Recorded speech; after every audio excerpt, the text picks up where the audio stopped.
வணக்கம் விவர்ஸ். இன்னைக்கு நம்ம சம்யுக்தாட்சர் அப்படின்னா கூட்டெழுத்துக்கள் எப்படி எழுதுறது அப்படின்னு நம்ம பார்க்க போறோம். சம்யுக்தாட்சர் கூட்டெழுத்துக்கள் நம்ம தமிழ்ல நம்ம இப்ப படிச்சிருக்கோம் இல்லையா? இக் பிளஸ் ஆ அப்படின்னு இக் பிளஸ் ஆ படிச்சா கா வரும்னு படிக்கிறோம். நமக்கு உயிர்மை எழுத்து தான் வருது. நமக்கு இக் பிளஸ் ஆ சேர்ந்து கா அப்படின்னு உயிர்மை எழுத்து வருது. நம்ம இப்படி ஃபர்ஸ்ட் லெட்டர் எழுதும் போது இக்கு நம்ம புள்ளி வைக்கிறோம் இல்லையா? அந்த மாதிரி ஹிந்தில இப்படி வச்சா புள்ளின்னு அர்த்தம்.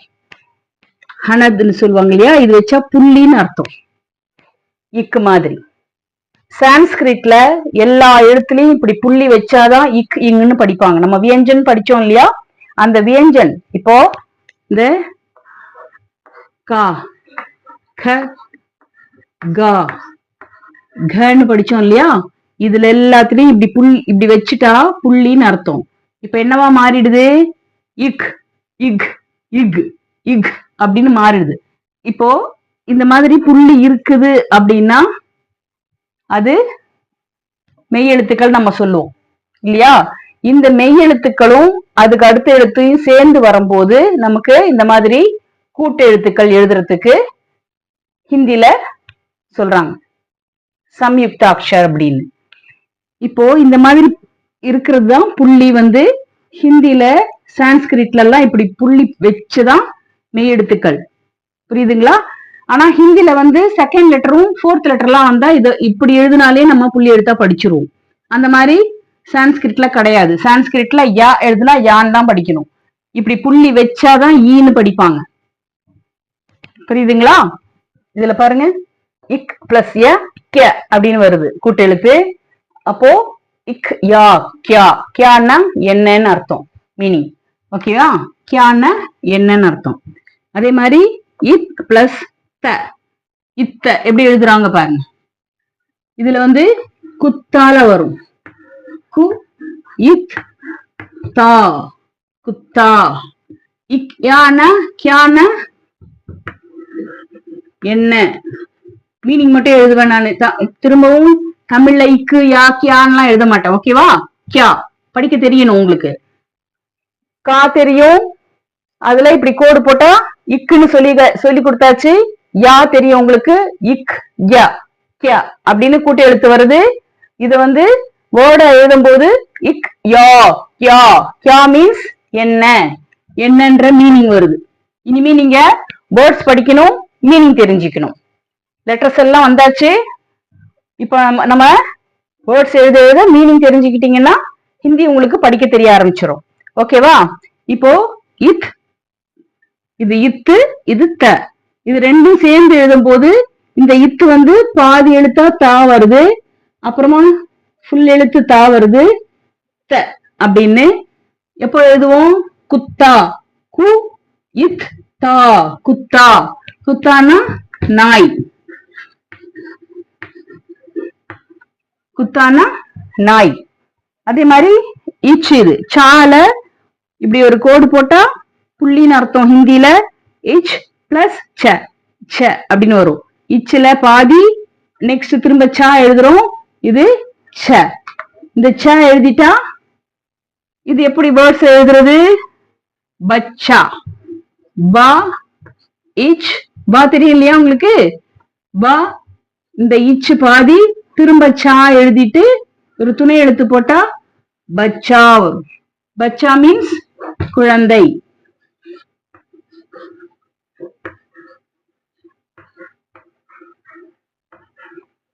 பச்சானா குழந்தை.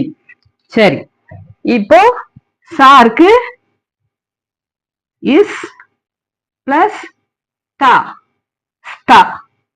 இஸ் சால பாதி, முழுசா சா எழுதிட்டு சின்னதா ஒரு கோடு போட்டா ஆயிடுது.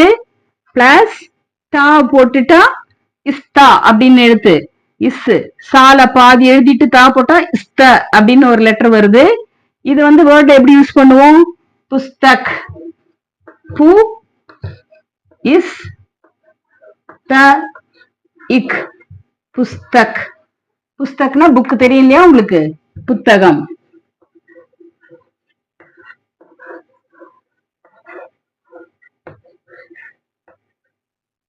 ஓகே. இப்போ இந்த மாதிரி கோடு உள்ள எழுத்துக்கள் வந்ததுன்னா பாதி எழுத்தா எழுதினாலே நம்ம மெய் எழுத்து மாதிரி புள்ளி எழுத்து வருது. அந்த பாதி எழுத்து எழுதுறோம்னா அதுக்கு அடுத்த எழுத்து வந்து நம்ம முழுசா எழுதுறதோட சேர்த்து படிக்கணும்னு அர்த்தம். இத்ய, இத்த, இச்ச, ஸ்த அப்படின்னு சேர்த்து படிக்கணும். இதுதான் கூட்டு எழுத்துக்கள். சம்யுக்த அக்ஷர்னு சொல்றது இந்த மாதிரி சேர்ந்து வர்ற எழுத்து. முதல் எழுத்து பாதி எழுதிட்டு அதுக்கு அடுத்த எழுத்தையும் சேர்த்து படிக்கணும் இச்ச அப்படின்னு. அந்த மாதிரி வர்றது சம்யுக்த அக்ஷர் அப்படின்னு சொல்றோம். இப்ப நம்ம இந்த மாதிரி முழு எழுத்துக்கள் எப்படி வருதுன்னு பார்த்தாச்சு. இப்ப நெக்ஸ்ட் இந்த இப்ரா இம்ரா எல்லாம் எப்படி வருதுன்னு பார்ப்போம். ரா வச்ச எழுத்துக்கள் எப்படி வருதுன்னு பார்ப்போம். ஓகேவா? இப்போ இதே சம்யுக்தாட்சர்ல இப்பு இருக்கு. அதாவது ஒரு புள்ளி எழுத்துக்கு அப்புறமா ரா வந்ததுன்னா அது எப்படி யூஸ் பண்ணணும், எப்படி எழுதணும் அப்படின்னு பாருங்க. இப்போ முதல்ல எழுதும் போது இக்கு கா வந்தா இக்கு பாதி எழுதிட்டு கா எழுதுனா இக்கா அப்படின்னு படிச்சுட்டோம். இப்போ இப்பும் ரா வந்திருக்கு. அப்போ இந்த புள்ளி எழுதுக்கு அப்புறமா ரா வந்துச்சுன்னா இந்த பாவை போட்டு இந்த ராவை இப்படி எழுதிடுவாங்க பிரா அப்படின்னு. இப் ரா பிரா. இம் ரா ன்றா. மா போட்டு இப்படி ஒரு கோடு போட்டா ன்றா அப்படின்னு அர்த்தம். உம்ர அப்படிங்கிற இடத்துல இந்த உம்ர வரும். அதே மாதிரி அன்னைக்கே சொன்ன பிரா, பிரபுக்கு பிரா அப்படின்னு வரும் அப்படின்னு. இது ம்ரா இது. அதே மாதிரி த்ரா அப்படின்னும் போது என்ன செய்யணும், தாவ பாதி போடணும். இந்த தா இருக்கு இல்லையா, இத வந்து இப்படி கொம்பு போடாம இப்படி போட்டுட்டு இப்படி போடுறது த்ரா இது. நெக்ஸ்ட் இட்டு பிளஸ் ரா ட்ரா. இந்த ட்ரா எப்படி பாருங்க, ட்ரா வந்து முழு எழுத்து தான் எழுதி ஆகணும் இல்லையா, இப்படி சுழிச்சு இருக்கு. இந்த சுழிச்சு எழுத்தெல்லாம் ஃபுல் லெட்டர்ஸ் தான் எழுதி ஆகணும். அதுக்கு இப்படி போட்டுதான் ஆகணும். இந்த இட்டு போட்டுட்டு இப்படி போடுறது அதான் ட்ரா அப்படின்னு. இதுவும் இருக்கும் இதுவும் இருக்கும் ட்ரா. தெரியுதா? இப் ரா பிரா. இம் ரா ம்ரா. இத் ரா த்ரா. திரிமூர்த்தியில எல்லாம் இந்த த்ரா வரும். இட் ரா ட்ரா. ஓகேவா? சரி, இதுல வந்து இப்ப எழுத்துக்கு அப்புறமா ரா வருது. நம்ம இப்படி கோடு போட்டு பிரா மா. இம் அப்புறமா ரா வந்தா ம்ரா. இத் ரா வந்தா த்ரான்னு இந்த கோடு போட்டா த்ரா ஆயிடுது. இட்டு ரா போட்டா ட்ரா ஆயிடுது அப்படின்னு நம்ம பார்த்துட்டோம். முதல்ல ரா வந்துட்டு அப்புறமா எழுத்து வருது, மா வருது. இர் பிளஸ் ரா வர்ற மாதிரி வருது. அப்போ எப்படி எழுதணும், இங்க எழுதுறேன் பாருங்க. இர்மா அப்படின்னா மா போட்டுட்டு இப்படி வரும் இர்மா. ஃபர்ஸ்ட் இரு படிக்கணும், அப்புறம் மா படிக்கணும். இப்படி தா எழுதிட்டு அப்புறமா என்ன செய்யணும், இந்த மா எழுதிட்டு இப்படி போட்டீங்கன்னா தர்ம அப்படின்னு அர்த்தம். தர்ம தர்ம கர்ம தர்ம அப்படின்னு வரும்போது இப்ப பாருங்க கர்ம அப்படின்னு போது. இன்னொரு வேர்டு கா மா. இப்படி இரு போட்டா கர்ம. இது எப்படி படிக்கணும், கா இர் ம கர்ம. தா இர் ம தர்ம. இப்படி படிக்கணும். இந்த இர் தான் இப்படி ஆயிடுது, இந்த வளைவு மாதிரி வந்துருது. அதே மாதிரி இந்த இர் தான் இப்படி வருது, கர்ம தர்ம அப்படின்னு படிப்போம் இந்த இர்மா வரும்போது. சரி, இப்போ இர் கர்க். இது எப்படி வருது, இங்க பாருங்க. வா கா போட்டு இரு வருது. வா இர் க. அதாவது இப்படி இருந்துச்சுன்னா முதல்ல இந்த ரெண்டு எழுத்துக்கு நடுவுல படிக்கணும்னு அர்த்தம். ஓகேவா? வாக்கு அப்புறமா இரு படிச்சுட்டு தான் கா படிக்கணும், வர்க்க. அதாவது இந்த மாதிரி ஒரு வளையம் இருக்குது அப்படின்னா இதுக்கு முன்னாடி இரு இருக்குன்னு அர்த்தம். தெரியுதா? இதுக்கு முன்னாடி இர் அப்படின்ற எழுத்து இருக்குன்னு அர்த்தம். இர் பிளஸ் மா இர்மான்னு வரும். தர்மா கர்மா. அதே மாதிரி இர் பிளஸ் க இர்கான்னு வருது. அதான் இந்த இரும் காவும் சேர்ந்தது வர்க்க. வர்க்கன்னா வகுப்புன்னு அர்த்தம். கர்மன்னா செயலு, தர்மன்னா தர்மம் பண்றது, தர்ம அப்படின்னு. ஓகேவா? இப்போ கூட்டு எழுத்துக்கள் கம்ப்ளீட் ஆயிடுது.